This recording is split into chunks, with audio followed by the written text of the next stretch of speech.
So, another meta reanalysis, another meta re-breakdown. This is the April 1st meta.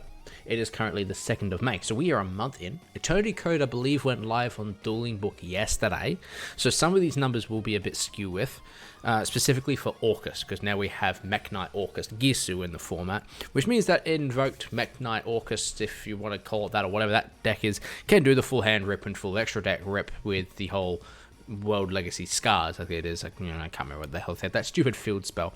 But those kinds of numbers will start averaging back out next week. So half the data here is pre-Eternity Code, and half of the data is post-Eternity Code. So take this with a bit of a heaping pile of salt, because I can bet that Orcus is going to further climb this list come next week, because it's already shown a huge spike in times played just in the last couple of days, because I remember checking this on Thursday and it was nowhere near this position. Now, in game with Border, wide geoscope, as I have said before. Let's get this on full screen, shall we?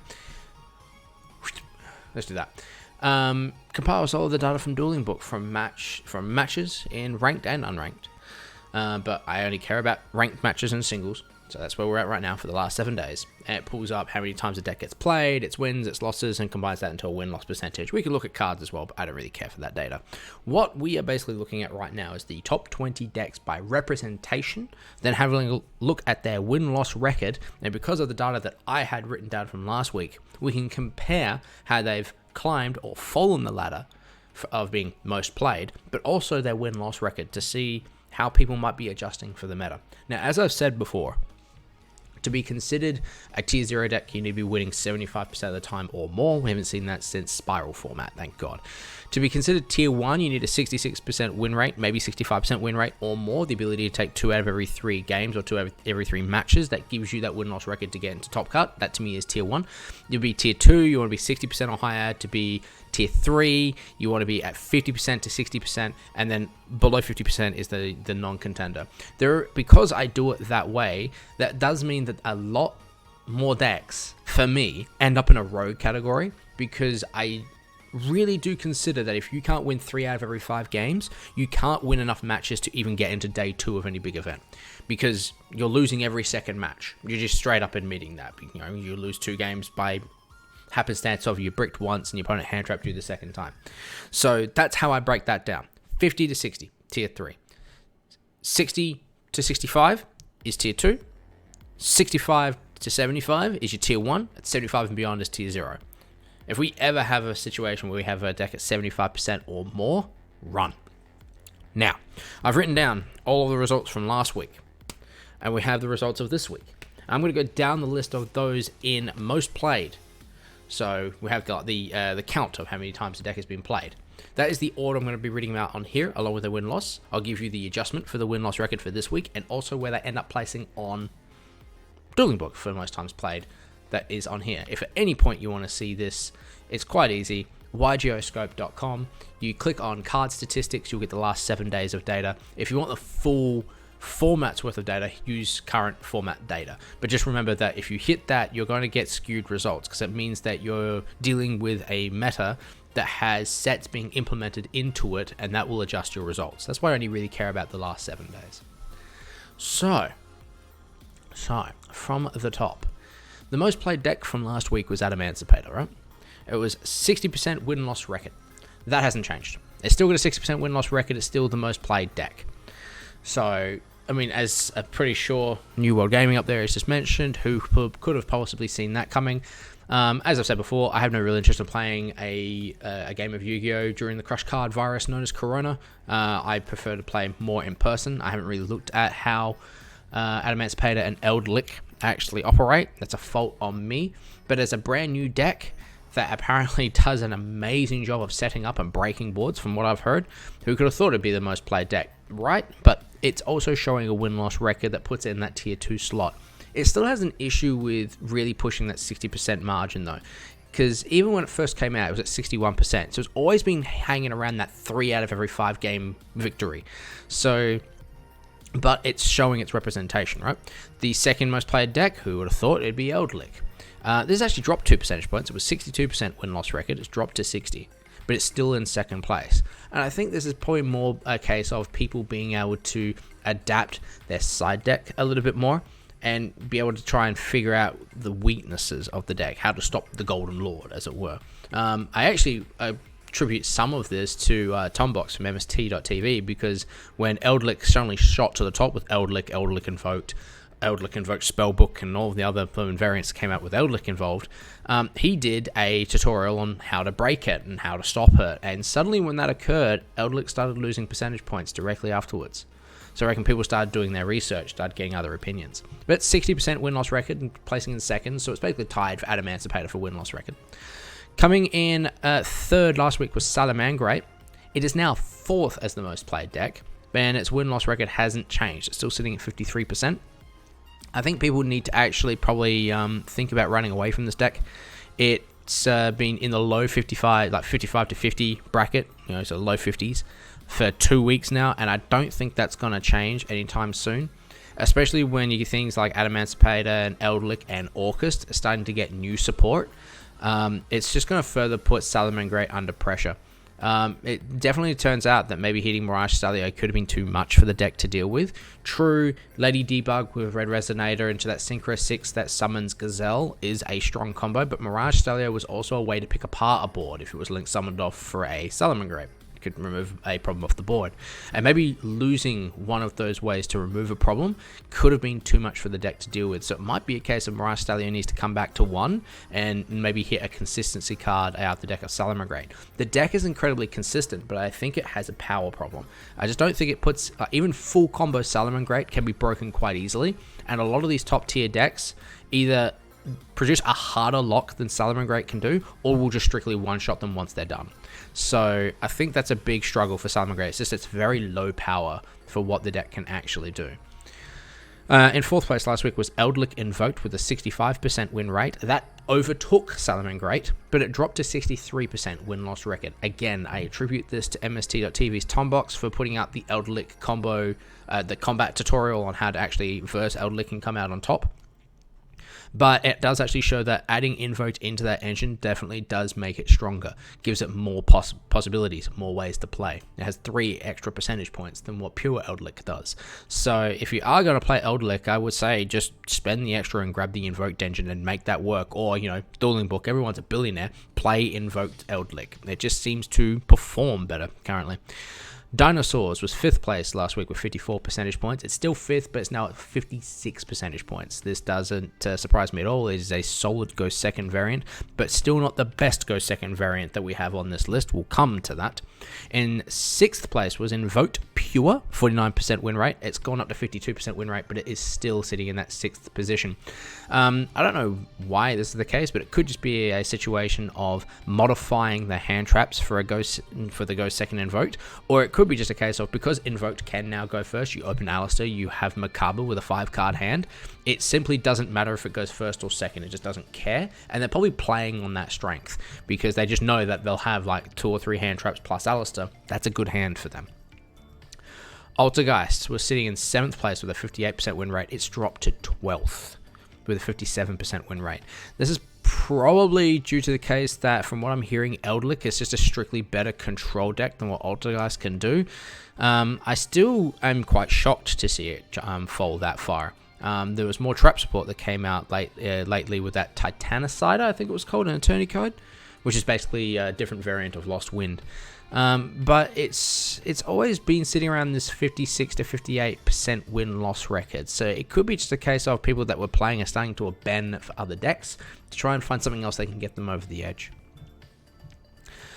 Zoo last week was 55% win rate in 8th place. It's now 51% win rate in 9th place. Again, just because you have one Dryden does not mean that this deck is good. Yes, you may have that Infinitrack Xyz that takes 3 Xyz monsters as a big boomy card. That thing is quite the boss, but again, you still have no Broad Bull and you lost 2 Barrage. So I think, yeah, Zoo, it's all 1 card starter, but it may have the same problem in Salamangreat, that it may be consistent because you only need one zoo to get started, but at the same time, exactly what are you doing past the first Dryden? How much presence are you actually putting on the board compared to something like Adamancipator, Eldlick, Invoked, Mekk-Knight coming to that?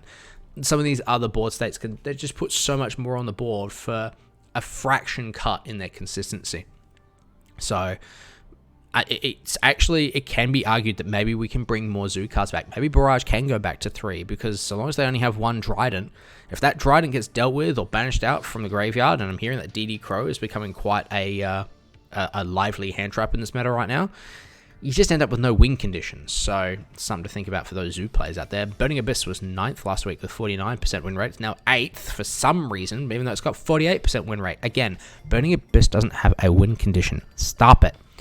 Heroes was 10th last week with a 50% win rate. Again, is 10th this week with a 50% win rate. It's the deck that loses to a single hand trap, but it's also a deck that's $950 and most of it is an ultimate rare. So there's probably those people hanging onto the deck or just like their legacy deck. I'm very glad I'm not seeing Blue Eyes down here anymore. Thank God. Sorry, my throat's a bit scratchy. Continue on. So, but yeah, it's just a deck that always seems to lose. It loses to a single hand trap. You know, an Ash, an Ogre, an Effect Veil, Imperm. It really doesn't matter what it is. A single hand trap on anything that gets that deck going, like, just seems to stop it. Unless they happen to luckily have Hero Lives in Stratos at the same time in their opening hand. It's very, it just seems very fragile like that. Invoked Shadow last week was 11th with a 49% win rate. It's now 13th. It's fallen off with a 50% win rate. It still doesn't qualify. I think Invoked Shadow is still a non-contender right now. Everyone's complaints about Winder being so powerful. If it was that strong, it would be sitting at 60% win rate and it'd be like second or third on this list.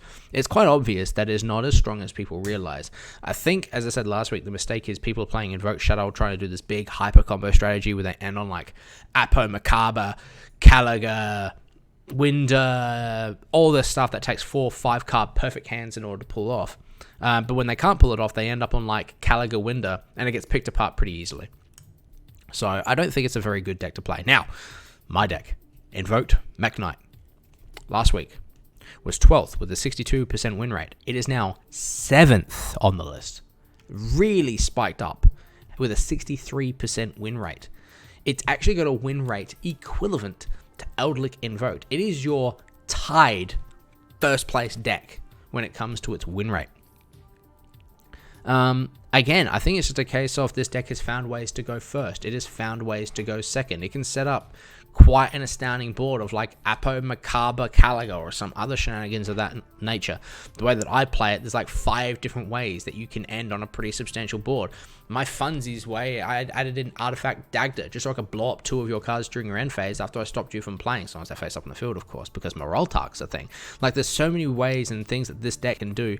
I did actually find out as well that this variant of the deck doesn't include Wind Witches nor Artifacts. It's just Invoked Mekk-Knight pure. So, again, because it can go first and on a single Macabre and still have 13 hand traps at its disposal, it makes it a very potent deck. So something, definitely don't sleep on it, and people are starting to catch onto it. Invoked Mekk-Knight is very strong in this format. It says a lot for the power of the format, though. Subterrors, last week, 13th position at 56%. It is now in 14th position. It's dropped 1, but it's climbed a percentage point to 57%. As I said before last week, and I've said it this time with Altergeist, I think control-based decks just get out. It's really weird to say that a control deck loses a grind game up against the top 3, 4, 5 decks in the format right now. A control deck that's meant to win the grind game, force the grind game and win it, is losing the grind game against the top tier. It says a lot. It's kind of weird how, like, Invoked Mekk-Knight has come back into the format, is a strong contender for being at least tier 2, possibly if not tier 1. When in, like, YCS 2019 against like Trickstar and Sky Striker, Trickstar and Goki, it wasn't even seen. A year and a half later, now it's considered probably one of the top 5 decks. It says a lot for the format, but at the same time, control-based decks are struggling to find a position unless it's Eldlick. So it really does say a lot for the format right now that these kind of control-based decks like Subterra and Altergeist can't seem to find their position. They can't get that. They can't gain control of anything to push forward. But it also could just be a situation of as Gaming just said, you lose to the Infinite Negate Recursion from the Simorglink 3 and the Mist Valley setup, but I actually just don't think that they set up enough of a board, even going first, to stop a person who's going second from pushing past their board. Like, 2 negates plus back row sometimes just isn't enough. Cyber Dragon was 14th place with 52%, is now 16th place at 51%. Again, if you're going to play a Go Second deck, there are better Go Second decks to play. You can play Invoked Pure and you'll end up with a better win-loss record than what you do with Cyber Dragon. It says a lot. And same thing with things like Dino and Invoked Mekk-Knight. There are better Go Second options than playing Pure Cyber Dragon. Pure Shadow was 15th with a 41% win rate. It's still 15th with a 43% win rate. Again, don't play Shadow, play Invoked Shadow. But if you're going to play Invoked Shadow, play Invoked Eldlik or Invoked Mekk-Knight. There's just better options right now. Eldlik Invoked Spellbook. Now, this is the underdog deck at the moment, where it's Eldlik Invoked, and all you're doing is adding in like 2 secrets, a blue boy, and 2 knowledge. It kind of complement through with the Invoked engine, and some people aren't even opting to do that. They're just adding knowledge or secrets in knowledge in the hopes that they draw that along with Alistair to get a free draw too.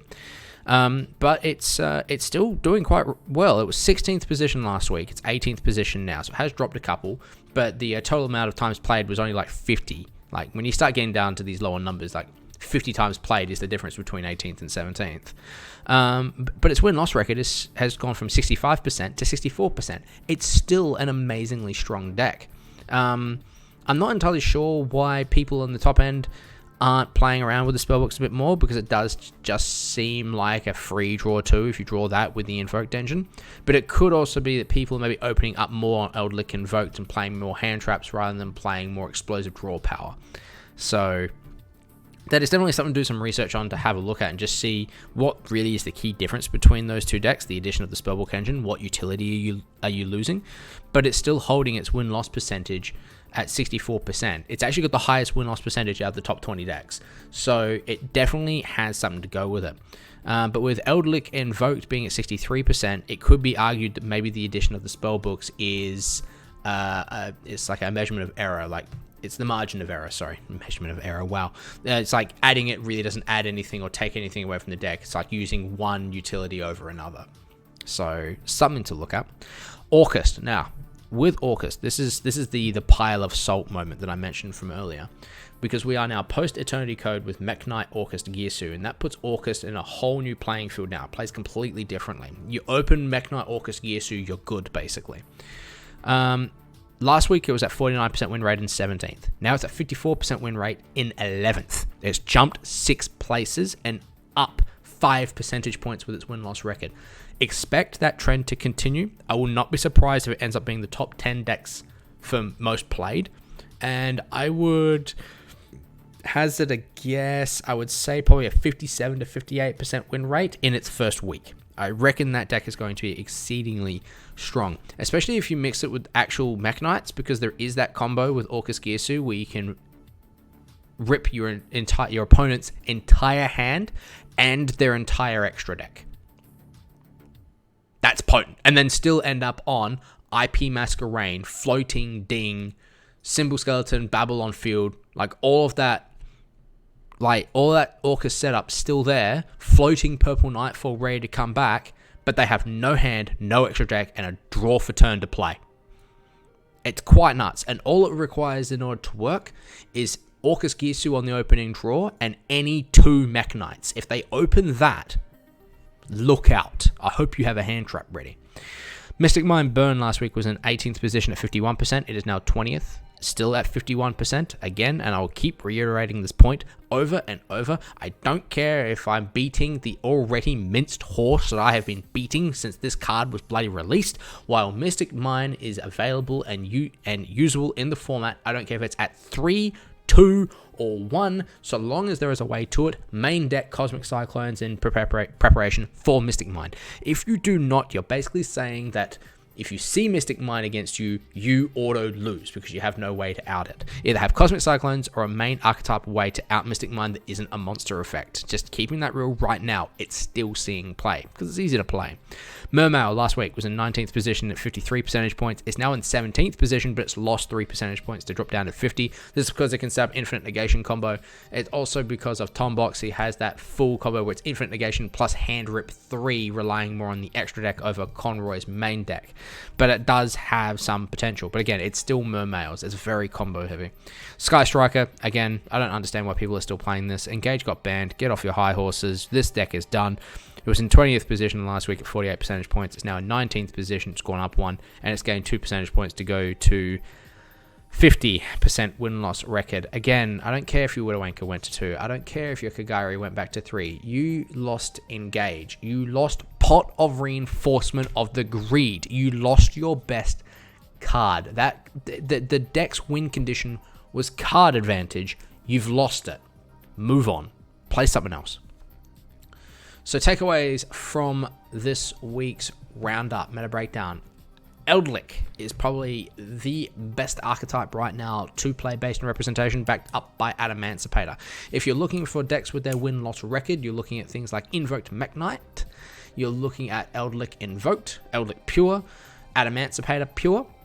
Those are your decks that are over 60% win rate. Everything else is under 60%. We're not going to look at the 24th deck on that list being Eldlik Lightsworn. We're going to ignore that. It doesn't have enough times played to warrant real attention at the moment. Though it could be a dark horse. Maybe we'll keep an eye on that. 65% win rate right down here as the 24th most played deck. I'm so glad I'm not seeing Ferment Blue Eyes on here anymore. Also, a thing to note, Thunder Dragon is on here with a 55% win rate as the 21st most played deck. So there is still something to be said about Thunder Dragon Titan control. So again, takeaways, your decks for if you just simply want to win, people of equivalent skill level, Emancipator, Eldlik, Eldlik Invoked, Invoked Mekk-Knight, and Eldlik Invoked Spellbook. So expect a lot of Invoked. Expect a lot of Eldlik. Expect a lot of Emancipator going forward. I will not be surprised if the drop of Salamangreat continues going forward as people begin to realize that deck simply cannot perform. It may have its consistency. It may be very consistent and opening up its best board. But that best board is penny stocks compared to what Emancipator, Eldlik Invoked, Invoked Mekk-Knight, and all those decks can do. They're so much stronger than Salamangreat as it stands right now. But we also need to still consider the fact that control-based decks in Altergeist and Subterra are still sticking around. Outside of that, in like the go second category, Dinosaurs are still a very strong deck. Do not sleep on Dinosaurs. Do not think that you're not going to see Ulti Conductor Tyranno swinging 5 monsters in defense position to the graveyard, then punt with a 3k beat stick for game. There is still value in that deck, and it has started to bounce back. So I would still advise, as it stands right now, to keep your utility cards as well-rounded as possible. Prepare for back and front row. Prepare a few hand traps, but also your solemns. And when it comes to your side deck, be ready for anything, because this format is all over the place. There are control decks, there's combo decks, there are tempo decks, there are graveyard-centric decks, there's front row hand-centric, there's extra deck-centric. There's a lot going on here. So keep things like your Nibiru, your Dark Ruler No Mores, things like Lancia, things like DD Crow could become in handy, but keep things generic. Don't forget your things like your Lightning Storms or your Twin Twisters, your Cosmic Cyclones, evenly matched. You need to try and keep that side deck well-rounded for now, because this ain't no triangle format. This format is going somewhere around like 9 different ways right now, which is a really good format if we could play in it in real life. But hey, that's what happens when we have coronavirus. But for now, that is your May 2nd update for Dueling Books meta at the moment, in the online meta. Once again, Emancipator and Eldlik finally showing that this is how you create good decks in a supplementary set. See you next week.